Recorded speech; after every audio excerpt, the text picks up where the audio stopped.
Hey there, Matt from 3D Materials here. Unless you've been living under a rock, you've probably heard about the new Snapmaker U1, which is a 4-tool head 3D printer. This allows near zero waste multicolour and multi-material prints. I've been using the U1 here for nearly 2 months now, so I think it's about time I give you my thoughts on this printer. But without further ado, let's get into it.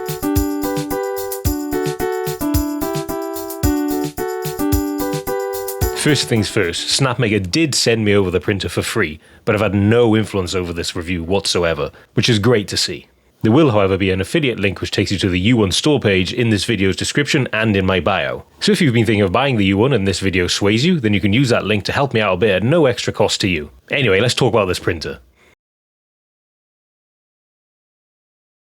The unboxing and setup were pretty straightforward, to be honest, especially if you just follow the instructions in the guide, which are pretty clear. The only warning I have is when you're screwing down the tool head cables is to be careful, because if you over tighten the screws, you can damage the board that's directly below those screws. The touchscreen on the printer is nice and pretty responsive. I just kind of wish it was angled like other printers have it. This would prevent accidental touches. There are a few times where I've been looking inside to see what's printing and I've touched it with a part of my body, but that's just a minor gripe. The inclusion of a door is nice, and while I understand that there's no lid included probably to keep costs down, I do wish it shipped with at least a basic one. The official Snapmaker lid doesn't release until later this year, November I believe. However, this will have some extra features such as filtration and some chamber heating control. So until then we have to use third-party alternatives such as the Biku pop cap or a DIY solution like putting a plastic box on top. You can even 3D print your own lid, and there are a bunch of models on Makeworld for example. It was at this moment he knew. He fucked up.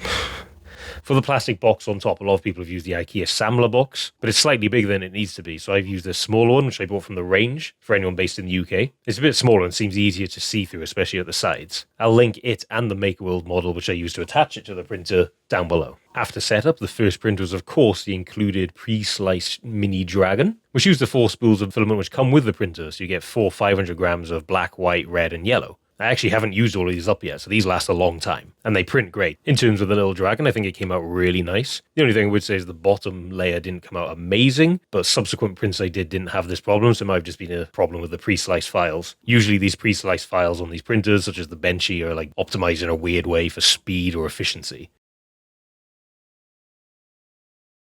Where this printer really shines though is in multicolor and multi-material printing. The ability to print multicolour models with essentially zero waste is game-changing, especially in comparison to single nozzle printers which produce a ton of waste. The print quality is great too. I haven't noticed any big difference between this and other printers I've used. I also no longer print multicolour models on my single nozzle printers such as the Bamboo Lab printers, because why would I when I've got this thing? On the topic of waste though, the only waste produced by this printer is the prime tower. And I always see a lot of confusion about this because people ask why it still needs a prime tower. So the purpose of the prime tower is to repressurize and stabilize the nozzle after color changes, which prevents defects such as blobs or excessive stringing appearing on your prints. You can turn off the prime tower in your slicer if you don't mind the risk of getting these defects on your print, but you can always reduce the size of the prime tower to minimize the filament used for it. It'll only be a few grams wasted, so it's not a big deal. If you want to take multicolor printing even further, you can utilize full spectrum printing on the U1, which allows you to create virtual colors in your slicer by combining 2 or more filaments, and then alternating these colors on each layer to give the illusion of a new color being produced. This was initially developed by the amazing Rat Duo over on GitHub, who has since been recruited by Snapmaker themselves, which is really cool to see. By using RGB or CMYK filaments, you can make some really colorful prints, such as this lizard I made using the full spectrum.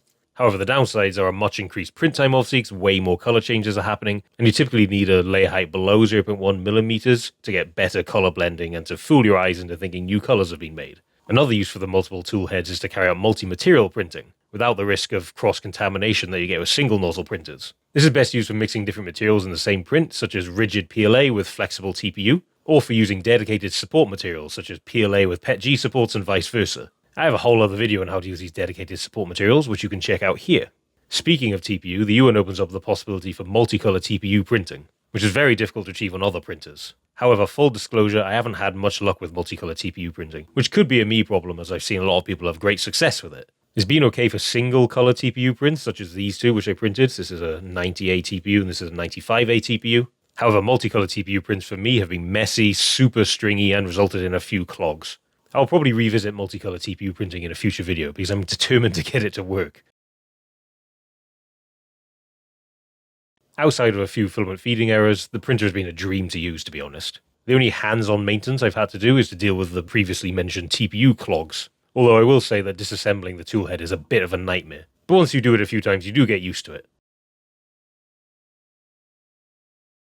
The U1 uses Snapmaker Orca, or Snorker for short, as its main slicing option, which is obviously based on Orca. You can also just use vanilla Orca if you want, but I haven't found that to be necessary. Snorker is pretty straightforward to use, especially if you've used other slicers before, like Orca or even Bamboo Studio. However, if you've never used any slicing software before, it can seem overwhelming. But just take the time to learn what the different tools and settings do. I make lots of videos on tips and tutorials on using slicers, so if that's something you're interested in, check them out. The cloud printing from the slicer has been pretty good too, although it will randomly require re-logging in every now and then. You can also send prints from LAN mode or even directly attach a USB drive to the printer. So before I wrap up the video, I just want to mention a few final things. Firstly is the build plate, so the included textured plate is pretty good. The adhesion isn't amazing, it's pretty similar to other textured build plates to be honest. However, I've mostly been using the Biku Frostbite. These are great for adhesion and you can print at low temperatures. It says you can print down to 30 degrees, but I found 40 to 45 is best for adhesion. Biku actually sent over that build plate for me to test for free, so thank you so much to them. But you'll be okay if you stick with the default textured bed. The last thing I want to mention is the noise of the printer. So it is pretty noisy. It's definitely the loudest printer I have. Like, it's quite squeaky, so the automatic feeders, when you push filament into them, make a quite loud squeaky sound from like the wheel turning. And also the tool head itself, when it's doing fast movements or swapping tool heads. You can kind of offset the loud noises from the tool head by reducing the accelerations in the slicer. So you can adjust the tool head accelerations in the speed tab of your slicer. However, it is a lot quieter with my DIY lid on it. So I assume when the official lid comes out, we'll be able to reduce the sound of the printer by a lot. So that brings me to the end of my review. So would I recommend buying the Snapmaker U1? Absolutely, especially if you have any interest in multicolor or multi-material printing. And at $899 or just under £700, you can't really go wrong at that price point. But what do you guys think? Do you have the U1 or are you thinking of buying the U1? Let me know in the comments below, and check out the affiliate link if you're interested in buying it. Also, make sure you subscribe so you don't miss any of my new videos covering 3D printing tips, tutorials, and more. Thanks for watching, and I'll see you in the next one.